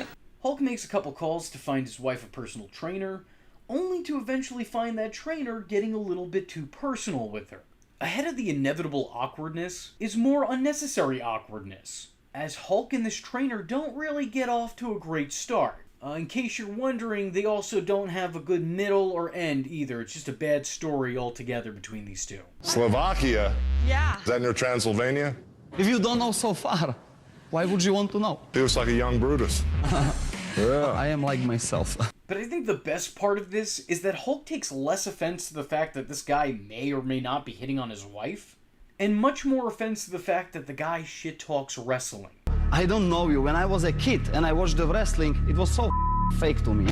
You use the word fake in my house again, you'll never come back in this house again. So then Linda and Brooke go to a yoga class, as instructed by a comedian. And that's not a joke. That's a real thing that actually happens. And speaking of a real thing that actually happened, this. That's enough of that. Eventually, she does go to the gym with Hulk to her greatest regret. And then I had to watch this to my greatest regret. Give me a kiss. Ow! Episode 38. So Brooke's got a boyfriend and the family's got a problem. And that problem is Brooke's new boyfriend.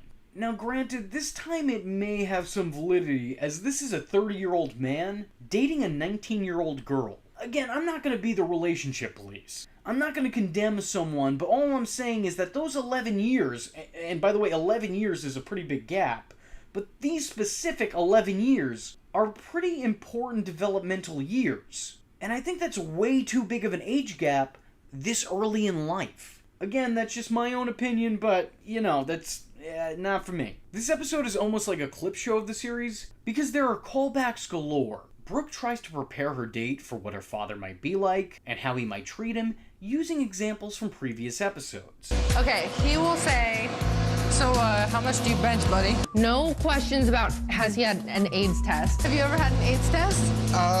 Why no saying that when we go on dates, we have to take my car with a tracking device in it. Because she's dated other models that were real inconsistent with her job.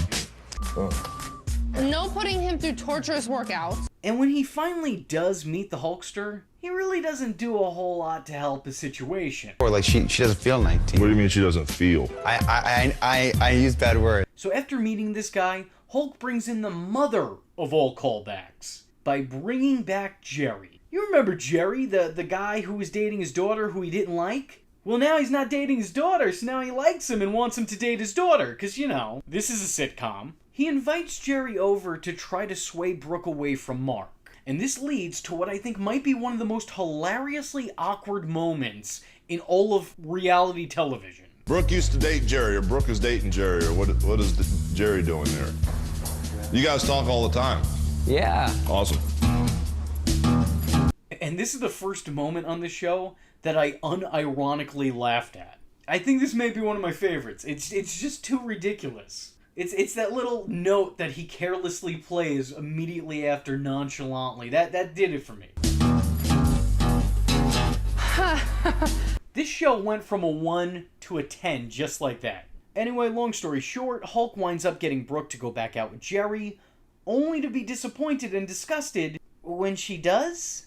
You just can't win with Hulk Hogan, which is a thought I'm sure that several of his past colleagues have expressed on numerous occasions. Also, who asks somebody to make out with them for the expressed purpose of their parent scene? He's watching what we're gonna do right now. What does he think we're gonna do? I don't know.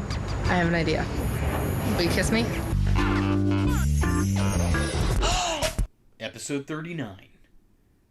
Linda decides to take the whole Hogan clan out to the farm to become the Hollywood Hillbillies. Look how cute these are. Woo! I like it! Those are really sexy, especially with firm tan thighs. The Hogans do ranch stuff, and I don't care. I'm sorry, I'm just never fond of episodes like this. I find them mostly boring and very repetitive. So I don't have a whole lot to talk about here. Okay. Brooke, you should sing for him. I'd rather clean Oh, man. Actually, Nick really sums up how I feel about this episode. You like this? No. What do you guys... There is one confusing moment, though, where Brooke refuses to shoot a gun because she's afraid of them. Brooke, are you gonna do it? Hell no. Brookie, come on. I'm staying far away from them because those things freak me out. But she literally just shot one a few episodes ago. Like, that's from this season. This is really cool. I actually could totally get into this. This episode is boring, and I'm glad to get through it, but I will say, it does have a pretty prophetic end. Now the kids are growing up, everybody's lives are going in different directions, and this vacation just means so much because I don't know when we're all going to be together again. Episode 40. The episode begins with Nick and his friend Stax, and that's Stax with a $sign replacing the S, don't forget it, attending an art class so that they can oogle naked ladies, instead of Googling naked ladies. Very obvious that Nick is only paying attention to one particular, or actually, should I say, two particular portions of the model. Meanwhile, elsewhere, Brooke is getting the birds and the bees talk when she brings up this revelation. What'd you see when you were 5? You guys in bed. Please, let's not go there Wrestling. now. Oh, don't worry. Daddy's not hurting Mommy. When Brooke asks why Nick doesn't get the talk, Hulk says that it's because he doesn't believe his son is active, because the only thing Nick loves is cars. Yeah, apparently the only thing we have to worry about is what Nick does to his stuffed Lightning McQueen plushie. You don't think Nick's having sex, do you? Total player. Total player. Shaves his happy trail. Wears jeans with no underwear. Has internet. When the Hulkster learns that his son is more than likely, on the active roster, he starts treating him the way that he treats Brooke. He winds up getting Nick a pretend practice baby, who cries uncontrollably. For the second time in a row, this isn't an episode I'm particularly fond of, and Nick once again surprisingly sums up my thoughts on it. I don't get it. This is stupid. Episode 41. Brooke is doing something at Universal, but the Hogans want to go to the theme park afterward. The only problem is everyone always seems to recognize them, which is believable from Hulk, but everyone instantly recognizing Brooke and Nick? Once again, I'm pressing X. I'll be giving you the rub. Why are you performing your routine in front of your father? Like, honestly, why am I bothering? Why am I bothering? If I just ignore it, this all goes faster. Brooke has her performance, which doesn't seem to be all that good. Why is it even when the show frames Brooke's performances as being a win in her column, they always come off more like losses? Anyway, the whole family don prosthetics so they can go incognito. But they wear costumes that seem like they would attract more attention than they would have gotten had they just walked out there as themselves. The Hogans remain in character all throughout, so it's nice to see that the whole family knows how to keep kayfabe. This episode really feels like the prelude to the Jackass Bad Grandpa stuff, but just, not as good. Or, I'm sorry, let me rephrase that, not good. Eventually, though, they decide that they're sick of not being noticed and start to openly give up their disguise. These poor guys didn't realize that anonymity came with anonymity. Wow. Y'all watch VH1? Yeah. Yep. Know that show Hogan Knows Best? Yes, they're filming it here. Shut up! That whole group is here, really? Yeah, I heard they were here. You know that show Hogan Knows Best? What about Brooke Hogan? You think she's hot? So they dropped the act and revealed themselves. I started off hating this episode, but this plot twist is so on brand and hilarious that I think I actually might love it now. And what I love even more is how they act like they swerved this whole crowd of people who probably immediately realized the ruse, but could care less. Like, the Hogan family is out here acting like they recreated Bash at the Beach, but they were really performing Unknown in Universal. Episode 42.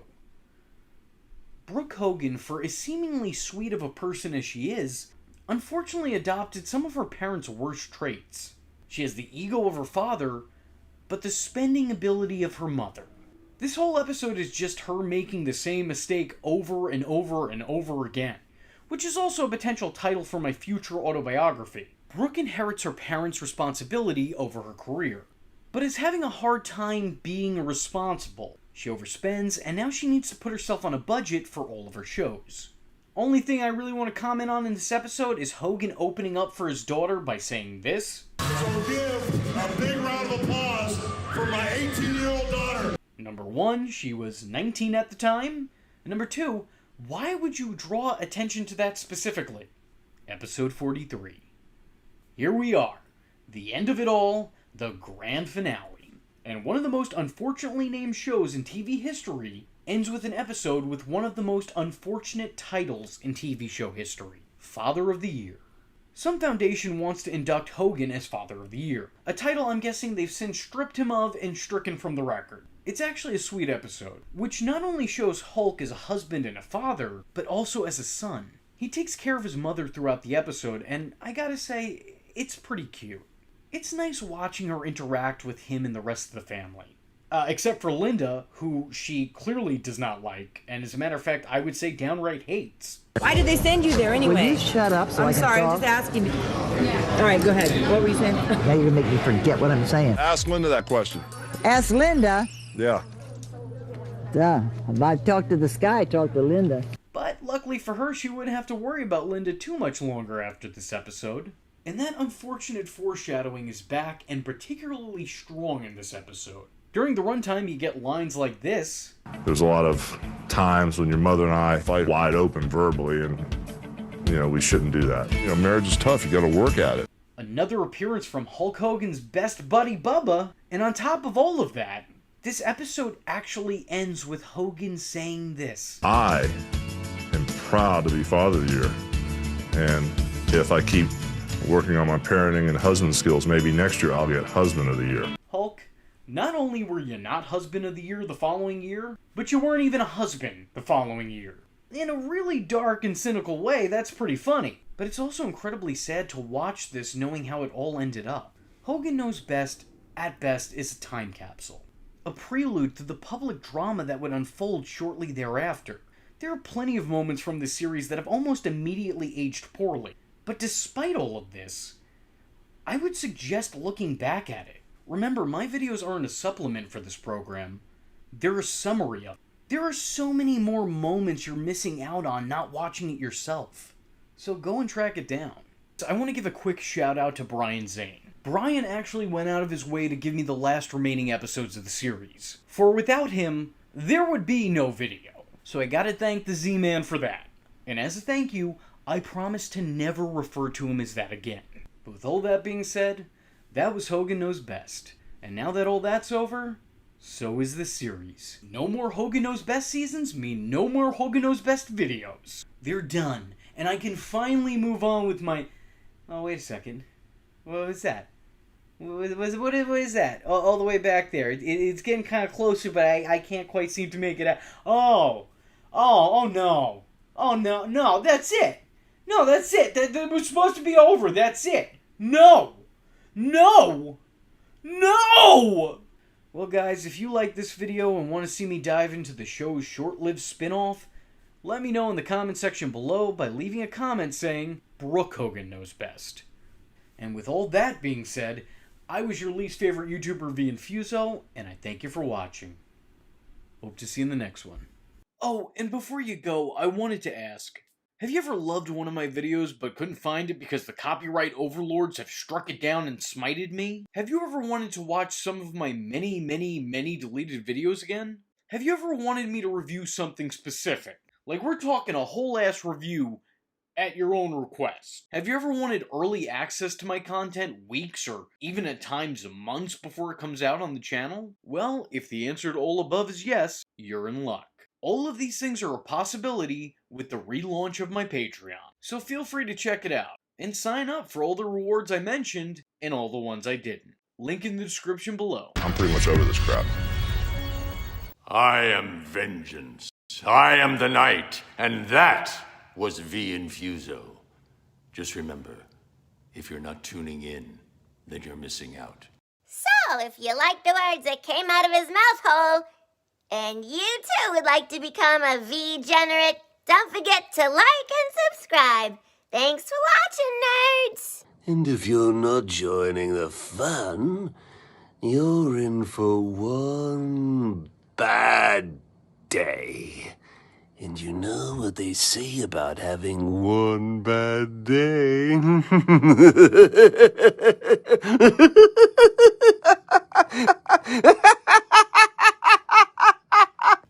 Catch him next time. Same bat time, same bat channel.